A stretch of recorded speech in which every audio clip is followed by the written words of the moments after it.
राम राम सभी को। My self नवीन कुमार और यहाँ पर एक कंपनी है जिसका नाम है जेटेक इंडिया। इस कंपनी का आईपीओ आने वाला है। इसके बारे में हम इस वीडियो के अंदर रिसर्च करने वाले हैं कि कंपनी की परफॉर्मेंस को देखते हुए कंपनी फ्यूचर में किस तरीके से चल सकती है और कंपनी में आईपीओ के अंदर में अप्लाई करना कितना हमें बेनिफिशियल हो सकता है। सो बेसिक डिटेल्स को अगर आईपीओ को देखते हैं तो यहाँ पे 29 मई से 31 मई के बीच में कंपनी का आईपीओ खुलने वाला है। 110 का कंपनी ने कट ऑफ प्राइस सेट किया है। 1200 का लॉट साइज है, तो आपको 1,32,000 रुपये की जरूरत पड़ने वाली है। यहाँ पे कंपनी इस आईपीओ के थ्रू 37 करोड़ 30 लाख रुपीज उठाना चाह रही है, जो कि कंपनी बोल रही है कि वर्किंग कैपिटल के अंदर में काम में लेने हैं। वर्किंग कैपिटल क्या होती है? वर्किंग जो कंपनी के जब एसेट्स, जो करंट एसेट्स होते हैं, इस साल के जो करंट एसेट्स होते हैं वो कम होते हैं, लाइबिलिटीज ज़्यादा होती हैं, तो वर्किंग कैपिटल कम पड़ जाता है, जो कि कंपनी को आगे फ्यूचर में हो सकता है लोन लेना पड़े वर्किंग कैपिटल को मीट करने के लिए। तो फ्यूचर में हो सकता है कंपनी को लोन वो ना लेना पड़े। ये मेन रिक्वायरमेंट कंपनी ने अपनी बताई है।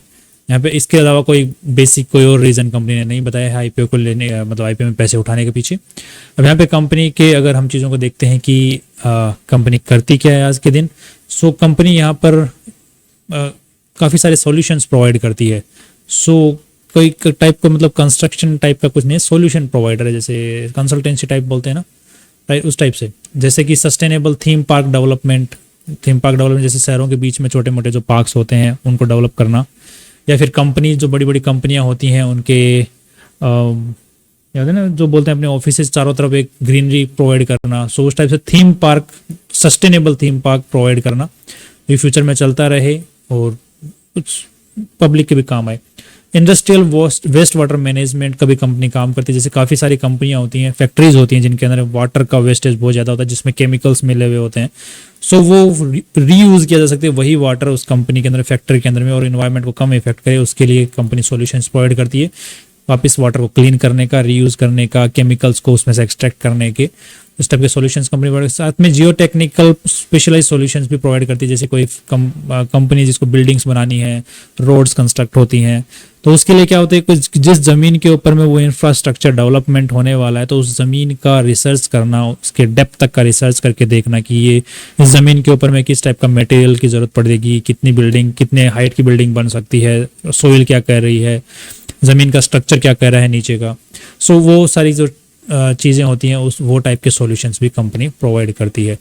सो काफ़ी फैला हुआ काम है कंपनी का, एक पर्टिकुलर सेगमेंट पे फोकस नहीं है, काफ़ी फैला हुआ है। वैसे देखा जाए तो ये जो इंडस्ट्रियल वेस्ट वाटर मैनेजमेंट, ये अलग चीज़ हो गई, थीम पार्क डेवलपमेंट और ये जियो टेक्निकल स्पेशलाइजेशन, ये थोड़े से कहीं ना कहीं कंबाइंड है एक दूसरे के साथ में, राइट। सो बेसिकली देखा जाए तो कंपनी इंफ्रास्ट्रक्चर और सिविल कंस्ट्रक्शन प्रोजेक्ट्स के अंदर में काम करती है, राइट। अब नेक्स्ट अगर देखते हैं, मतलब ये बिल्कुल सॉल्यूशन ही प्रोवाइड नहीं करना, साथ में प्रोडक्ट्स को, मतलब कंस्ट्रक्शन का काम भी कंपनी देखती है, प्रोजेक्ट्स वगैरह भी देखती है। नेक्स्ट अगर देखते हैं कि कंपनी की वेबसाइट आज के दिन में क्या बता रही है, सो ये आप कंपनी की वेबसाइट यहाँ पर चेक कर सकते हैं, jettechindia.com नाम से है। सो बेसिक डिटेल्स यहाँ पर कंपनी ने वही चीज़ें दे रखी हैं यहाँ पर। नेक्स्ट अगर देखते हैं कि कंपनी किस हिसाब से कमाई कर रही है और कंपनी के जो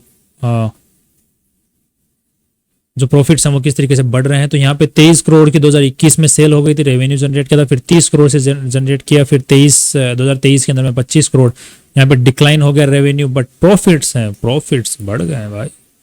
नेक्स्ट अगर इस साल देखते हैं तो 67 करोड़ जो रेवेन्यू है वो लगभग डबल से भी ज़्यादा हो गया है, बट प्रॉफिट्स जो हैं वो तो 4 गुना हो गए हैं, 3-4 गुना हो चुके हैं। Now that's again incredible. तो यहाँ पे प्रॉफिट्स जो है बहुत ही भयंकर तरीके से बढ़ रहे हैं, और यहाँ पे सेल भी जो है यहाँ पे घट रही है, बट फिर भी प्रॉफिट्स बढ़ रहे हैं, जो कि कहीं ना कहीं आंखें के जो आईब्रोज जो कहते हैं ना कि वो संदेह क्रिएट करता है। नेटवर्थ यहाँ पे कंपनी की बढ़ती ही जा रही है। रिजर्व्स एंड सरप्लसेस कंपनी के ठीक ठाक हैं, वो भी नॉर्मल तरीके से बढ़ रहे हैं। Now that's okay. Total borrowing company की बढ़ रही है, दैट्स अगेन फाइन। नेक्स्ट अगर देखते हैं कंपनी, अब अगर थोड़ी सी कुछ दिक्कतें अगर हमें नजर आती हैं तो उसकी अगर चर्चा कर लेते हैं। उससे पहले एक चीज़ और देख लेते हैं, कंपनी के जो प्रमोटर लोग हैं उनके पास में 82% के आसपास में शेयर होल्डिंग थी आईपीओ से पहले, और आईपीओ के बाद में 60% शेयर होल्डिंग रह जाने वाली है। Now that's again little negative about the company.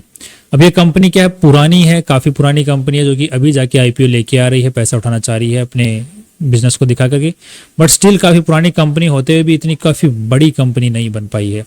सो काफ़ी सारे रीजंस हैं जो मेरे को सवाल उठाते हैं कंपनी के ऊपर में। अब उनके अंदर में से कुछ सवाल जो हैं, अब यहाँ पे आज के दिन अगर देखा जाए तो कंपनी ने कुछ लिटिगेशंस वगैरह हैं वो कुछ खास नहीं कंपनी के ऊपर में नहीं है। हाँ, एक जो मेन लिटिगेशन है वो ग्रुप कंपनी के खिलाफ में, जो कि इस कंपनी ने किसी आदमी पे केस किया, जमीन को कोई छुटकारा लेना था, उस आदमी ने अगेंस्ट कंपनी के अगेंस्ट पे केस कर दिया, मतलब केस के बदले केस चल रहा है।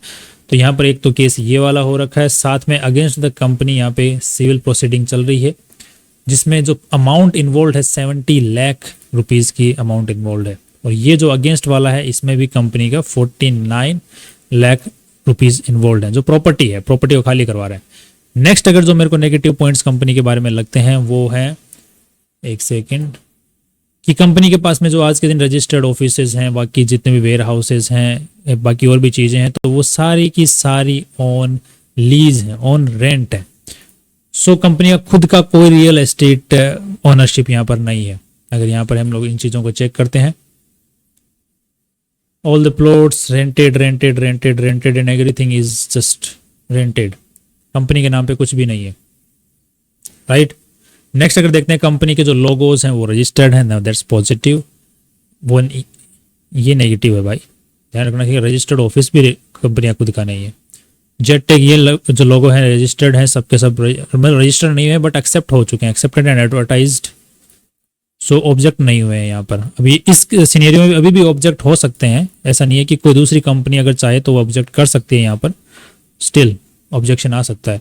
साथ में कंपनी के पास में पेटेंट्स भी हैं, जो company waste water solutions provide करती है उससे रिलेटेड कंपनी ने कुछ पेटेंट्स ले रखे हैं जिनकी वैलिडिटी 2034 तक है। Now that's again positive. Company काफ़ी टाइम से वेबसाइट मेंटेन कर रही है, that's again positive. So there are many things that are positive, there are many things that are negative. Next अगर देखते हैं जो कि नेगेटिव्स हैं कंपनी के बारे में, ये यहाँ पर मेरे को जो सबसे बड़ा एक नेगेटिव पॉइंट नजर आया वो ये है कि कंपनी की इस साल जो सेल है वो लगा अचानक से बढ़ गई। अब इसके पीछे मेरे को एक सवाल और खड़ा होता है, वो ये है कि कंपनी अगर हम बैलेंस शीट को चेक करते हैं तो यहाँ पर हमें जो कि 9 करोड़ 40 लाख का शेयर कैपिटल बढ़ जाता है। सो दैट्स ओके, कंपनी ने कुछ नए शेयर जारी किए हैं, साथ में कंपनी ने बोनस जारी किया है ताकि ओवरऑल कैपिटल जो है उसको बढ़ाया जा सके, नंबर ऑफ शेयर को बढ़ाया जा सके। Now that's fine.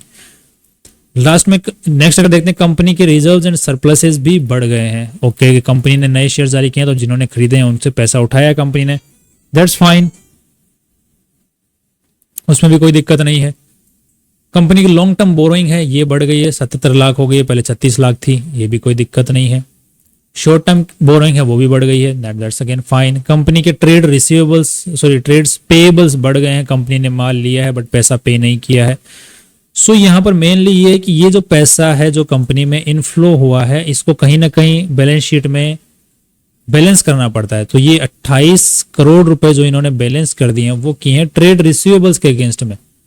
अब यहाँ से इतने ज्यादा ट्रेड रिसीवेबल्स आए कहाँ से? तो अब ट्रेड रिसीवेबल्स अगर दिखाने हैं तो कंपनी को अब इस चीज को बैलेंस आउट करना है ना, इस पैसे को, राइट। तो बैलेंस आउट करने के लिए तो कंपनी को कैश दिखाना पड़ेगा, कैश कंपनी के पास में है नहीं, तो बैलेंस आउट कैसे किया जाए? तो कंपनी ने फिर यहाँ पे मुझे डाउट हो रहा है कि कंपनी ने यहाँ पे सेल दिखाई है और सेल दिखाने के बाद में कंपनी ने ये बोल दिया है कि पैसा रिकवरी नहीं हुआ, मतलब अभी बचा हुआ है।